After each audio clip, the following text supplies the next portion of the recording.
जय श्री कृष्णा दोस्तों। बुलबुल की कहानियों में आपका एक बार फिर से स्वागत है। मैं आज आपके लिए लेकर आई हूँ के कामेश्वरी जी की लिखी हुई एक शिक्षाप्रद कहानी जिसका शीर्षक है वारिश। मेरा नाम कुमार है और मेरी पत्नी का नाम रमा है। हमारी शादी 1990 में हुई। माता पिता ने ही शादी तय की थी। घर का बड़ा बेटा होने के कारण शादी के 1 साल के बाद से ही माँ कहने लगी कि वारिश आ जाए तो अच्छा है। वारिस कहते ही लोगों की सोच में लड़के की छवि आ जाती है, पर मुझे लड़की बहुत पसंद है। मेरी एक बहन है और जब मैं छोटा था तब ही उसकी शादी हो गई थी और वह ससुराल चली गई थी। इसलिए मुझे लड़की की कमी बहुत महसूस हुआ करती थी। जहाँ देखो वहीं पेंट शर्ट दिखाई देते थे। लगता था कहीं पर तो सलवार कमीज दिखे। ईश्वर ने शायद माँ की बात सुन ली और रमा के पैर भारी हो गए। मुझे लगता है कि लड़की हो, माँ की सोच थी कि लड़का हो।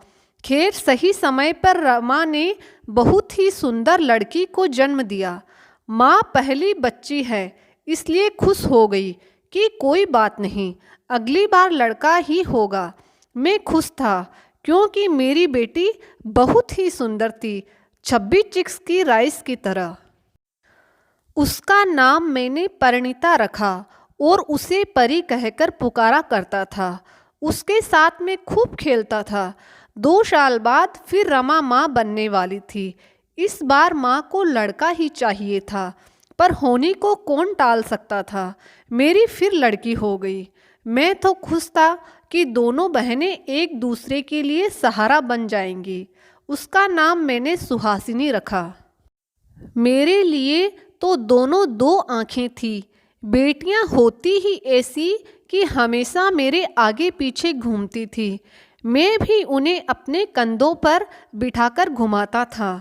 माँ ने कहा कि देख कुमार, तू कितना भी बेटियों के लिए कर ले, पर बेटियां पराई ही होती है।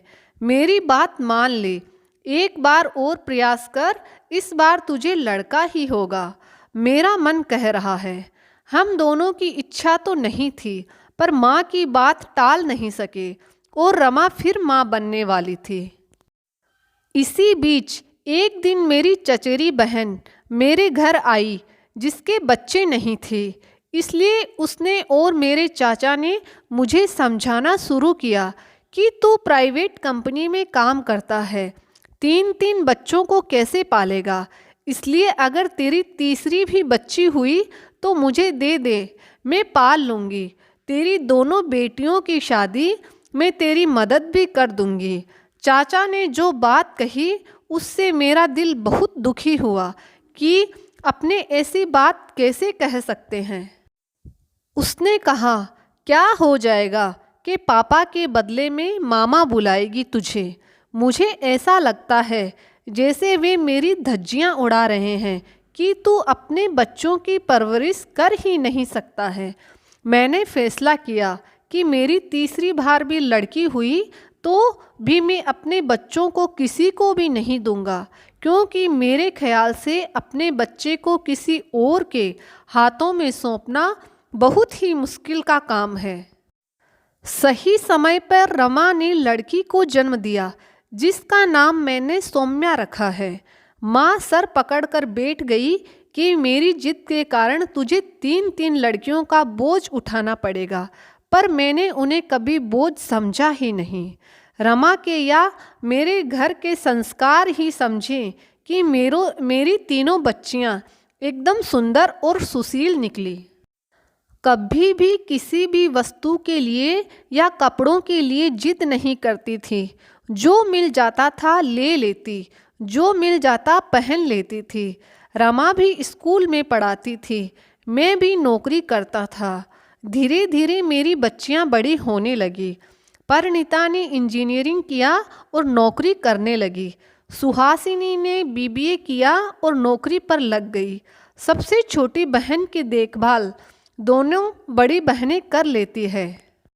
जिन लोगों ने हम पर छींटाकशी की थी उनके मुँह थोड़े बंद हुए, पर बच्चों की शादी की चिंता हमें नहीं, दूसरों को ज़्यादा सता रही थी। इसलिए सब लोग चिंता में आलतू फालतू रिश्ते ला रहे थे। मैं टस से मस नहीं हुआ।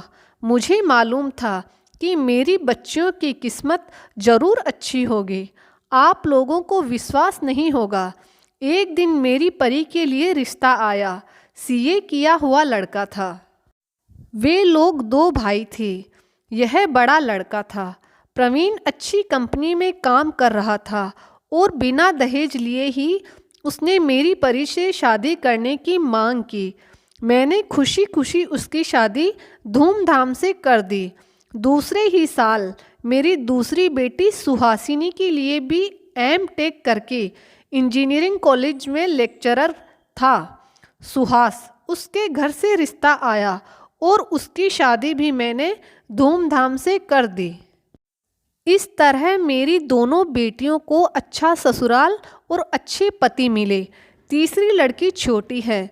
दोनों बहनों और जीजाओं की लाडली बीकॉम अपनी बड़ी बहन के घर पर रहकर कर रही है। जिन लोगों ने मुझे 3 लड़कियों का बेचारा पिता कहा, आज उन सबके मुँह बंद हो गए। ईश्वर को मेरी खुशी मंजूर नहीं थी, इसलिए 3 साल पहले मेरी दोनों किडनी खराब हो गई। डायबिटीज के कारण अब मुझे डायलिसिस पर रहना पड़ रहा है। कंपनी से जॉब छूट गया। घर के खर्च, डायलिसिस का खर्च सब मेरे लिए मुश्किल हो रहा था। और मैं गर्व के साथ कहूँगा कि मेरी बड़ी बेटी मेरा बड़ा बेटा बनकर मेरे खर्चे उठा रही है। मैं ईश्वर का शुक्रगुजार हूँ कि मेरी बेटियाँ ही हैं जो मेरी देखभाल एक लड़के से बढ़कर करती है। मैं अपने दोनों दामादों और उनके परिवार वालों का भी शुक्रगुजार हूँ कि उन्होंने अपनी बहुओं को अपने माता पिता की देखभाल करने पर नहीं रोका। अब आप ही बताइए दोस्तों, वारिस लड़का हो या लड़की, हर लड़की अपने सास ससुर की अच्छी देखभाल करे तो किसी के भी माता पिता दुखी नहीं रहेंगे। इसलिए वारिस लड़का ही नहीं, लड़की भी हो सकती है। सिर्फ हमारी सोच में बदलाव लाना जरूरी है। जय श्री कृष्णा दोस्तों, आपको मेरी ये कहानी कैसी लगी? अगर आपको मेरी ये कहानी अच्छी लगी तो मेरा चैनल सब्सक्राइब ज़रूर करिएगा। मैं आपके लिए ऐसी ही कहानियाँ और लेकर आती रहूँगी।